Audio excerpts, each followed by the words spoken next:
For Mika, it's all about the wardrobe. We take a look at our tournament format. Loaded field of 488, 213 of them amateurs.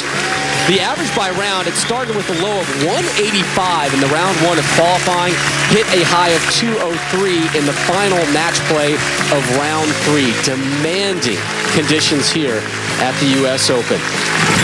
And we are set to begin match number one. Duke and Kent, a combined 19-2 in their last 10 televised appearances. This is Doug Kent, your number 4 seed from just up the road in Newark.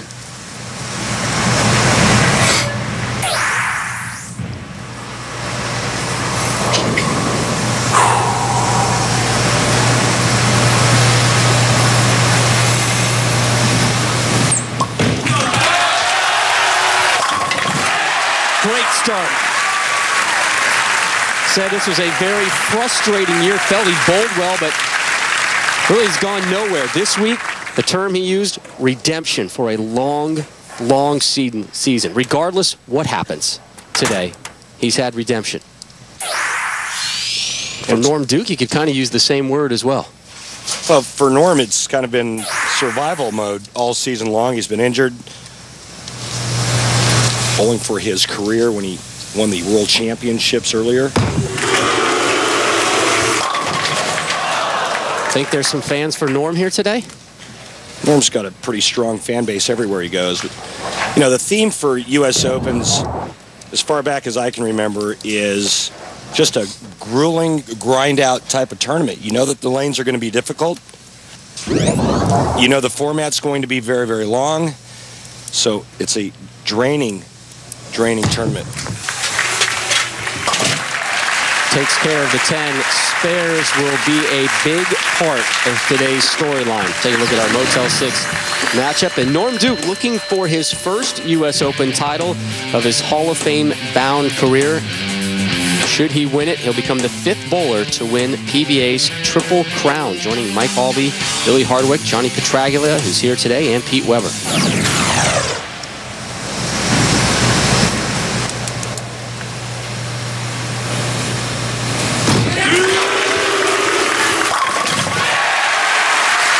Over the pocket there. So spare strike for Duke. When you bowl on a tough oil pattern, straighter is always greater. The less amount of boards you try to cover, the more consistent you can be. And coming into this tournament, the players understood that. They knew that 210s, 220s, that's big scores. It's big games in a U.S. Open tournament. You don't need to shoot 240 and 250 every game.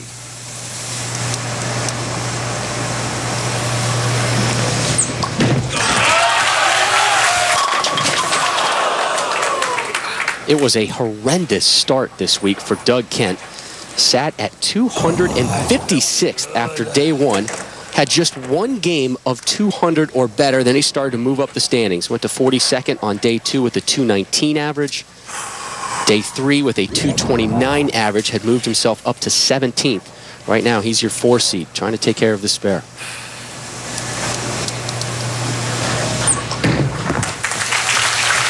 And he does. Yeah, very interesting that, you know, Doug went from 15 pounds to 16 pounds after practice session and still struggled a little bit in that first round. And, you know, he could have thrown in the towel and said, you know what, this season is a wash. But he hung in there. He persevered. That's why he's a great champion. The thought of throwing in the towel this week crossed his mind more than once, he was telling us. You know, he said, I got nothing to lose. Let's change the 16 pounds. I'm bowling horrendously. Let's try and mix it up.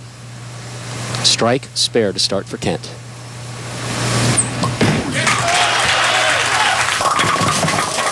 Very heavy.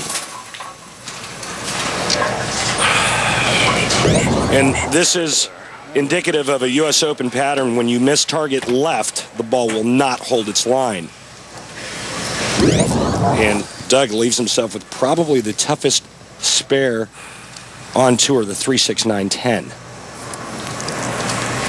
Got to get the ball to this side of the 3-pin and have enough hook on it to carry that back pin, the 9-pin.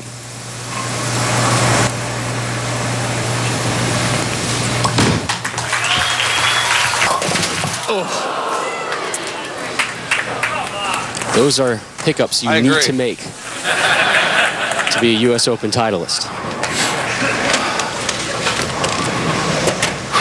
So it goes to Duke, who's had a very emotional and tumultuous week. We'll tell you about that after this roll.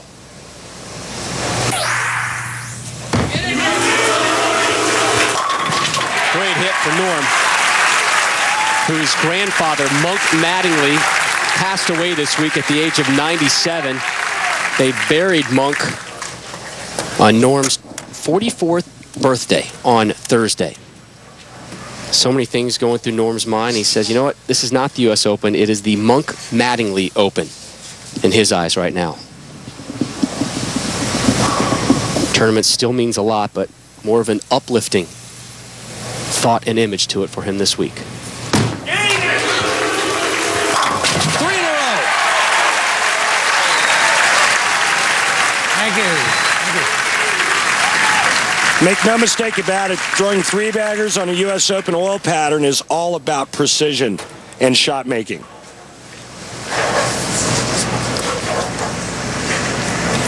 We talked about the struggles early on for Kent, but picks it up in match play. Here he is working off an open frame.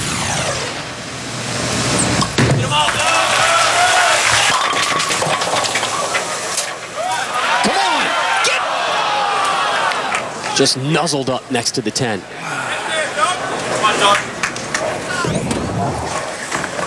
Good shot here on a U.S. Open type pattern. You'll take a week 10 anytime, except in a one-game match on television when you need strikes. Both times on the right lane, he has left the 10 standing to knock it down for a square. It's interesting. Watch how much deeper he is on the left lane. It looks like Norm's playing both lanes pretty much the same. Doug's quite a bit deeper on the left lane. What a change of fortunes it's been between the last 2 seasons, but a win today would spike his earnings big time. $100,000 goes to the winner. Kent down 35 as we begin the 5th.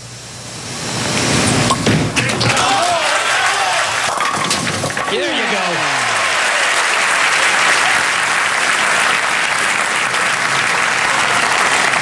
Gets back on the strike train.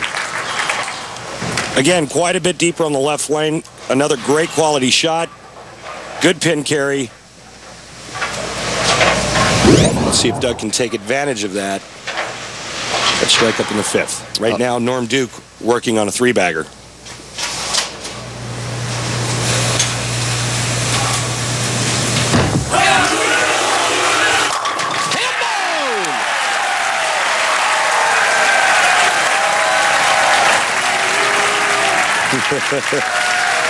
Had a lot of fans come up to me this morning and say, man, Rob, those conditions are tough. Are we going to get any ham bones today? And I said, lucky if we get one.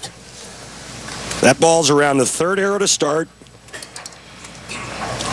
And you notice that it doesn't go that far to the right. Maybe just a couple of boards. 3rd arrow to about the 2nd arrow. Right back to the pocket. Here's how Norm spent his week. Looking for 5 in a row right now.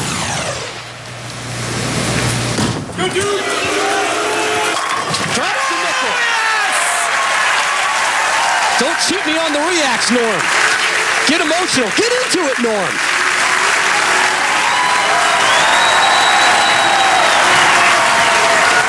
He bowls with emotion. When we return, the conclusion of our opening match and a closer look at the reason scores have been so low this week. The 65th Denny's U.S. Open is brought to you by Bear. The more you know, the more you trust Bear. By Denny's, home of the real breakfast made just for you. By Geico, 15 minutes could save you 15% on car insurance. Visit geico.com. And by Go RVing. Visit GoRVing.com for a free DVD. What will you discover? Go RVing.